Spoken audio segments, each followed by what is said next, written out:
You need to calm your shit, Chan, man. What's up, everybody? Welcome to episode 52 of Unfiltered. I'm your host, ChanManV, and joining me today is Steven, of course, each and every week. Got Cody, got Richard back. What's up, fellas?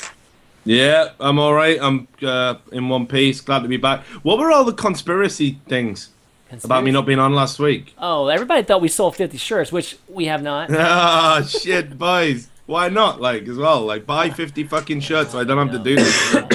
Well, we kind of suggested that the t-shirts could be tip jars, like tip jar, right? Like the Lone Star Clash tip jars, but that didn't seem to work either. So we're gonna have to come up with another. Man, I so wanted to talk about that shit as well. Like, I'm so gutted I missed last week's show. Well, it's not like we can't talk about it if you want to talk about it.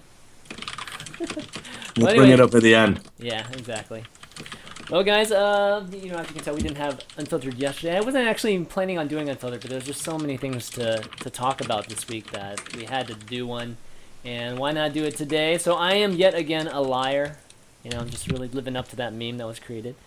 So we're doing one today. Lots of good stuff to talk about. We're going to talk about ESGN, going to talk about GOM, going to talk a little bit about All-Stars, some Hearthstone stuff that happened this week, the last weekend, and then I'm doing something this weekend, so I'll be plugging it, of course.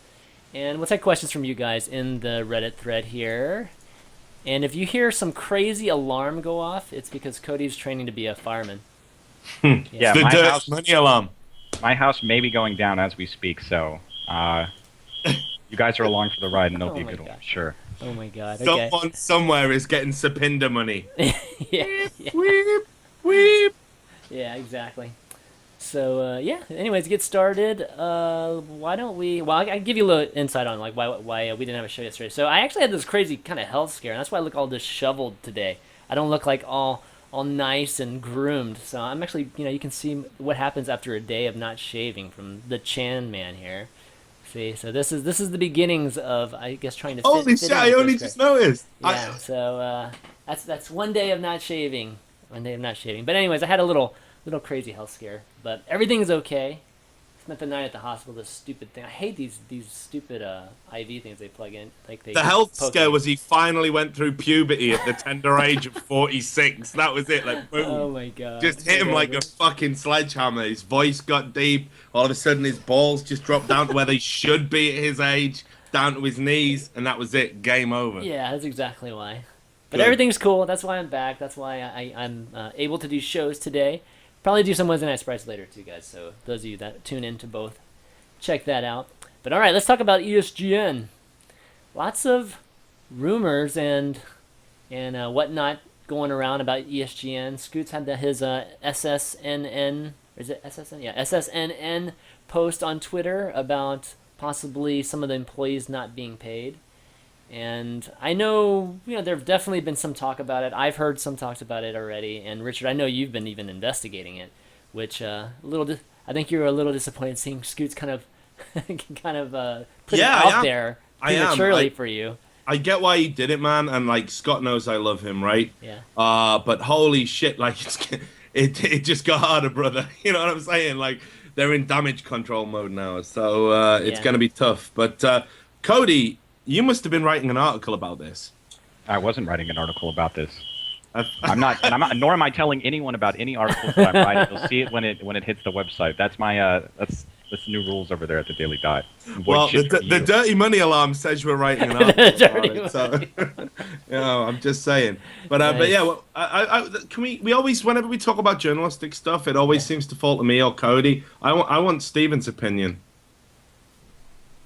I mean, you're in a lot of trouble when a money laundering company is out of money, right? Like, isn't that like the whole point of... Well, so Isn't that like the entire... Like, running out of ingredients in a meth lab or whatever? Like, how does that continue to function? It just doesn't seem... Well, okay, so what's been going around isn't necessarily that ESPN's out of money. It's just that some of the employees have not been paid, right, in a couple months, or maybe even more, I'm not sure, but a couple months, I believe, is what's out there. So I don't know what to say about that. I mean, I know ESGN's trying to do some more things because, Frodan was asking to see if I would cast like their summer league, the Hearthstone stuff. So I know they're doing more things. So they're obviously not out of money, right? Well, look, no, it's not about being out of money.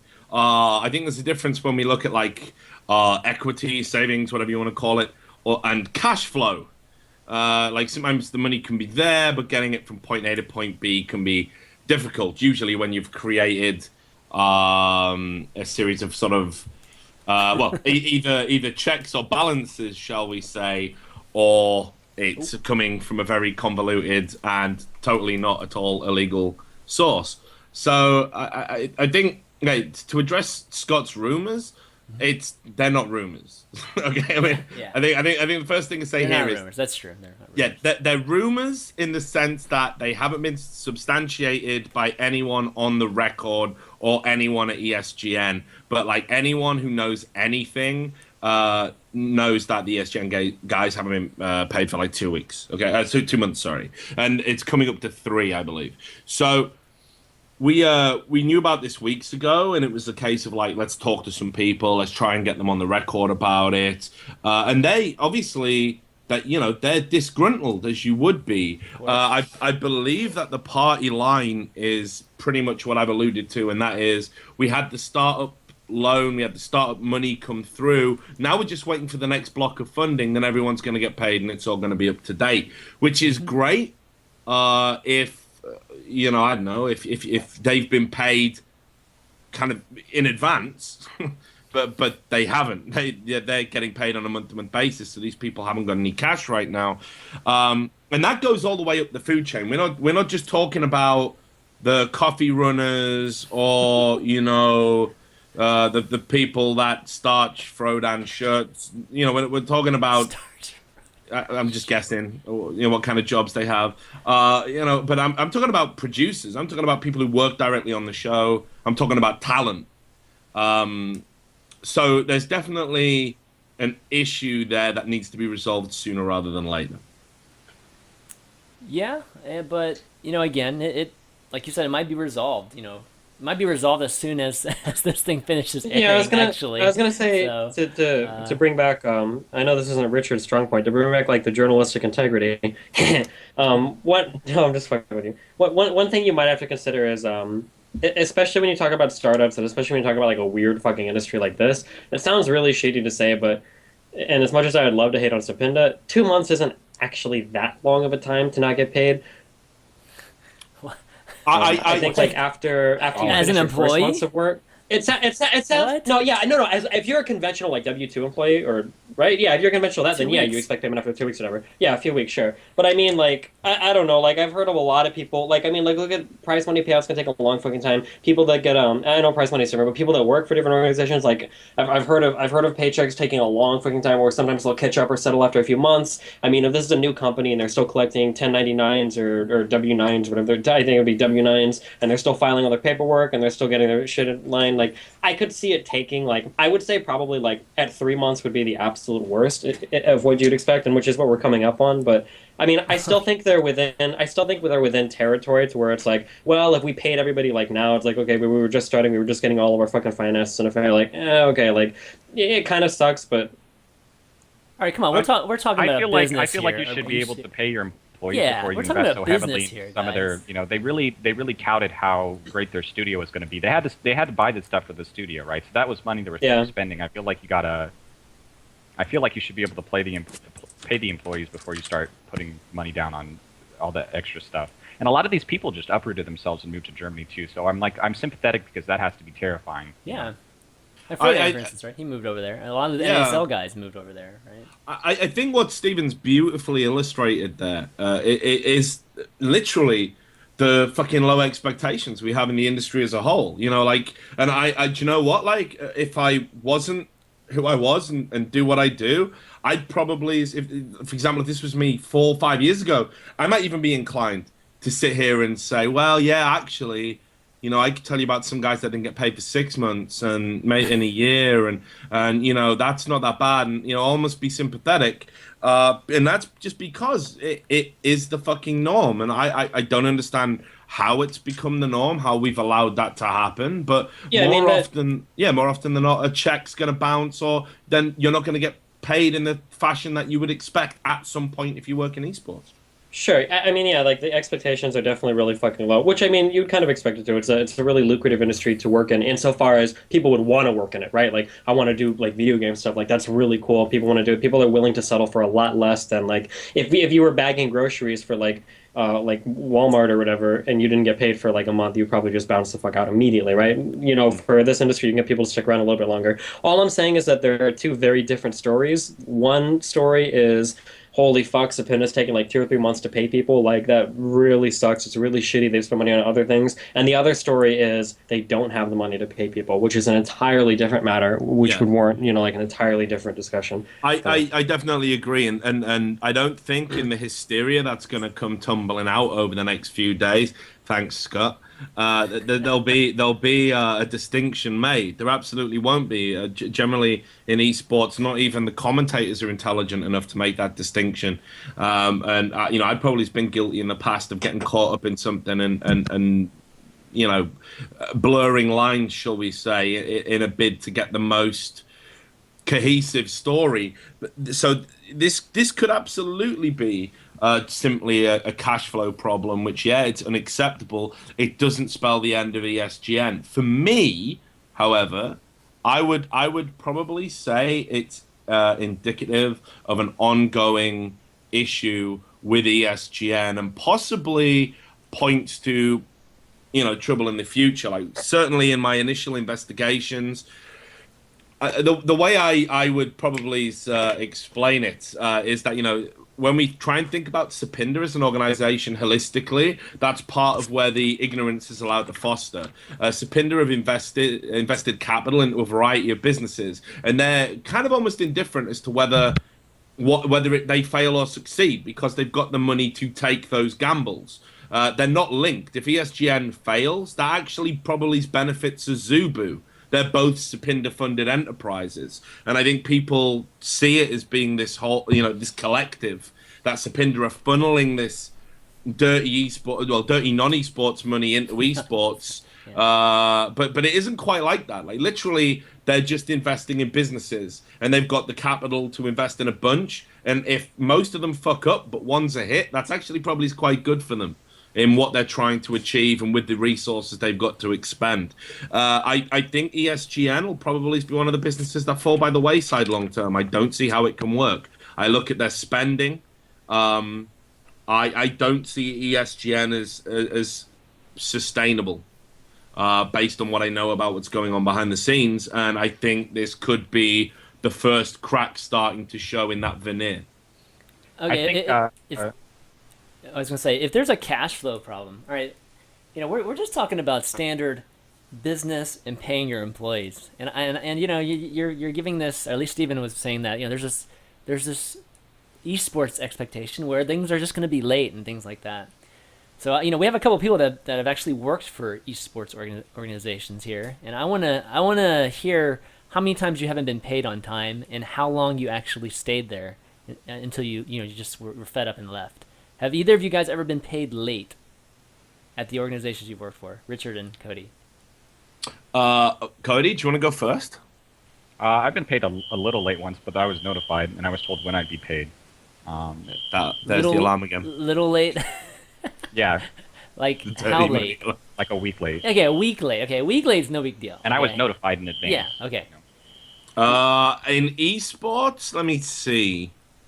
I've had people promise me all sorts of shit and it not materialize, but that's not a story, right? So money. I'm talking about salary, okay? Yeah, salary okay.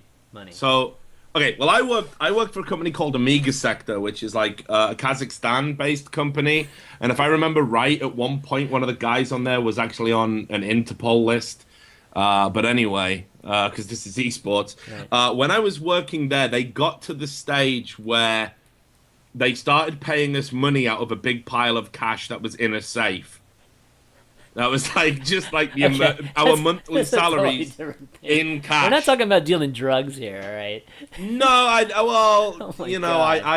I wouldn't have let them hone in on my business like that, Chris. So, but no, it's my territory. Birmingham's my territory. But no, they started paying us out of fucking a safe in cash. And it was clearly the emergency safe, like there was a bunch of crazy shit going on. Like my boss was sleeping in his car. He like remortgaged his house or something to take out to invest in the business to keep it afloat. It was a fucking mess, and we were getting like a monthly salary, which I know was like £1,600 for me or something at the time. Yep. Just in cash, and I had to walk through, this fucking Corporation Street in Birmingham, which is pretty fucking, it used to be a bit ropey. It's not so bad now. It's been gentrified or whatever. But yeah, but I still got the money. It was clearly not being taxed. Probably wasn't even being fucking declared. But I got my money, So give a fuck. So basically, neither of you guys have been in a position where you haven't been paid for months, right? Correct. Yes, right? That's never happened. So, I mean, if it's a cash flow problem, then there's obviously an issue, right? Like, you should never have too many employees than your cash flow. So that's pretty weird. And, we've been hearing this kind of thing. Richard, the stat drive thing. I mean, this is like the same, we're hearing the same It's a bit different. ESGN actually have an office. I know they do have, but I'm just saying, Okay. it's like we're talking about people who moved overseas, and are kind of in a situation where you have to kind of just take it. Like, where else are you going to go? Even if you, like, where else are those those people that we're talking about going to go right now? If they don't just, sit there and just take it. It could be 3 months, it could be 4 months, but I got to hope that I'm going to get it. And then you're kind of in this endless cycle, right? Yeah. One of the issues that I think, when stuff like this happens, I think it sort of resonates through, like, an entire organization. So you gotta try and understand how horrible it must be on a day-to-day basis to be an ESGN employee. All your peers are making fun of you on Twitter all the time anyway. And, I think when a lot of those people made that jump, they had to really truly believe that this was going to be great. And then all of a sudden your paychecks don't come in, and Adebisi's making fun of you on Twitter. It's just it's I think it's got to be like pretty shitty. Hopefully it can be resolved. Hopefully there's a huge check from Sapinda coming in and these people didn't move for nothing. But I mean, I think it will get resolved. It's just that's not good practice at all. I mean, that has to be corrected. Here's a question. Here's like a loosely related question. I don't know if you guys have noticed, but there have been a fuck ton of streamers, especially for StarCraft 2 at least, that went over to Azubu. Have those guys seen any of their incentive money, or does anybody know? Yeah. Azubu, as far as I'm aware, are all paid up, brother. Yeah, Azubu's never had an issue with paying. Like, everybody I've known that's been sponsored by Azubu, players and whatnot, they've always said that Azubu pays on time. So I've never heard of anything with Azubu. I mean, seriously, I'd love to dish the dirt and say, there's an owned TV situation brewing. Because, what I will say is I think Azubu are throwing crazy money at streamers. Yeah. And I think that's going to have a huge knock-on effect in the industry that we're going to feel very acutely in the next 6 to 12 months. But for the here and now, the money that they're offering, as crazy as it is, it's turning up in people's bank accounts, and that's irrefutable. I haven't heard of a single person, and I ask them every day, like, did you get paid? Did you get paid? Please tell me you didn't get paid. Yeah, exactly. Please tell me you didn't get paid. Because that's me, right? But yeah, everyone's getting paid, man. I think everything that's been promised has been delivered so far from Azubu. And I'm not just saying that because Gem pay me to say that. God. Oh, man. Okay, so anyways, it's a little bit, it might be a bit premature to talk about ESGN, but, there are definitely some people who are there's just been murmurs about it and people talking about it, so. There's been staff changes, hasn't there? I mean, we know that, right? Staff changes? I mean, I know Susie left, right? Yeah, right. Susie left or was cut. I don't know. We haven't spoke about it, so I've got no idea there. But I mean, that wasn't common knowledge, I don't think. And again, if you've got staff turnover, and I'm not saying, I mean, she could have not been paid and thought, you know what, I'm better than waiting for a fucking check to turn up, and she could have left, and power to her if that's what happened, or it could have been. That part of the streaming to get the cash trickle flowing into the right areas again was they had to cut back on talent. I mean, I've got no idea because the only people that could really answer these questions are ESGN directly. I think ESGN are going to communicate to me in an official capacity, and hopefully I'll be able to get some of the answers soon. But ultimately, as things stand, it's my favorite area. We're in the speculation zone. We got an Anderson Cooper interview coming up here with Richard Lewis. I hope it lives up to those standards. It probably won't, but we'll see. Ultimately, I think there's definitely something not right there. It's just identifying where on the esports panic scale we need to be. Yeah. Are we at 2009? Holy shit, no one's got a marketing budget. The sky is falling, 10. Or are we just at, let's talk about this for a week because it gives us a show to do? Yep. I feel like they got to be prompted to respond some way. Yeah, I mean, Well, even if it's through Richard and he'd been working on it. I mean, you don't want to be the talk of the town in this way, for sure. Exactly. That's why it's like, if they have the money, this is even worse. Like, why would you kind of be susceptible to this kind of thing if you already have the money and you can pay your employees? So I think that's what I'm saying. it It doesn't feel right. I don't know. I feel like it's just an accounting bullshit, or they fucked something really dumb up. I mean, that can't be real, right? That they would move people out to Germany and shit, and then not, that can't be real, right? Okay. It can be real because it's happened in the past. That can't be real, right? It's Really, that happened in the bad? past. Yeah. I mean, at least even with Owned, I wasn't stranded in a fucking foreign country. We should have done a stat drive show. I gotta we still say have to though, do the stat well, drive show. That whole story. yeah, was I mean, look, the stat drive thing's incredible, and it's so. It's a piece that I've been working on for a long time. I never really had time to sort of sit down and finish it off, because then NASL happened, and then this happened, and then that happened. You know how it is. But the stat drive thing is a great example of just how far fucked up, promises can go. Like, people drink the Kool-Aid and join the cult, and next thing you know, you're in a foreign country, you've sold your house, your marriage just fucking fell apart, and well, your kids are trying to figure out how to go to school in this new place, and they don't have their visa. You don't even have your visa yet. Yeah, exactly. I mean, that was beyond. But I gotta say, while I sympathize, I think you've always got to err on the side of caution. This is still a very unstable industry. Don't believe all the propaganda about how it's been legitimized or it's professional. Even the people in the very upper echelons still have problem reclaiming all the money that they're owed. Even people in the very upper echelons have problems getting people to deliver on things they promised them and finding gainful employment. And all of these startup companies that just arrive, I mean, you've got to treat them as if they're fly by night. I mean, think about it as if you were working just in a mainstream regular industry, right? And there was an office block, and I don't know, there was a fucking, legitimate company next door, something everyone knows, depending on your culture, take your pick. And then, just some random company that no one had heard of. And they were like, we're totally hiring now. If you can't get a job next door, come and work for us. We'll totally hire you. You've really got to think about that, okay, I'll work there for a little bit, but I'm not going all in. If in your first week they say, hey, want to move into the office and live here? Well, no, this is going a little bit too fast and it's a little bit too weird. And that's also a terrible analogy, Richard, and stop doing it. They'd probably say that too. So, I think people need to really protect themselves, and sometimes people are their own worst enemy in this industry. Yeah. For me, it's as simple as you don't get paid for a month. That's not good. You don't get paid for 2 months. I don't know why the hell you're still there. That's not how professionals are supposed to be. So you really need to look at that. And if you're still considering staying there after 2 months and not getting paid, then you need to take a look at your current situation, because you might be you might be a little bit too far into something that you don't even realize, or trapped in a spot and need to get yourself out. I mean, exactly. I mean, look what happened to you after not generating ad revenue for one day. That's right, man. You've just degenerated into this, the hobo beard is out. Hobo, man. I know. It's I'm expecting halfway through the cast, you're just going to start eating a cold tin of beans you've stamped on to get in. I'm worried. So, so yeah, esports is great. Summary. Okay, next up, we're gonna move on from ESGN. We're gonna move on to GOM Talk. Yeah, oh, great! It's a positive day. Yeah. Yeah, even more or less substantiated information here. If you want to speculate, no, Richard, you speculate. You're in the right place, guys. Exactly. All right, so let's talk GOM, Richard. Steven. Okay, Steven. I don't know shit about GOM. What the fuck? Exactly. Yeah, but haven't you been to Korea once or something?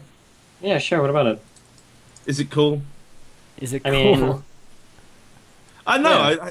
Yeah. I mean, the Sardell house was pretty cool. The food was okay. The city felt really cyberpunkish. I was in Incheon, so everything was like kind of run down, but still like super technological. It was really weird. Seeing like a really shitty street with like trash and stuff, but there's like all these neon signs and shit. I don't know. It's pretty.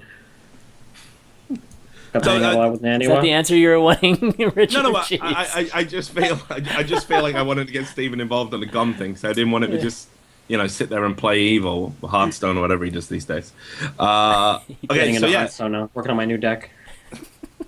As we speak, Yeah, we all love a good deck.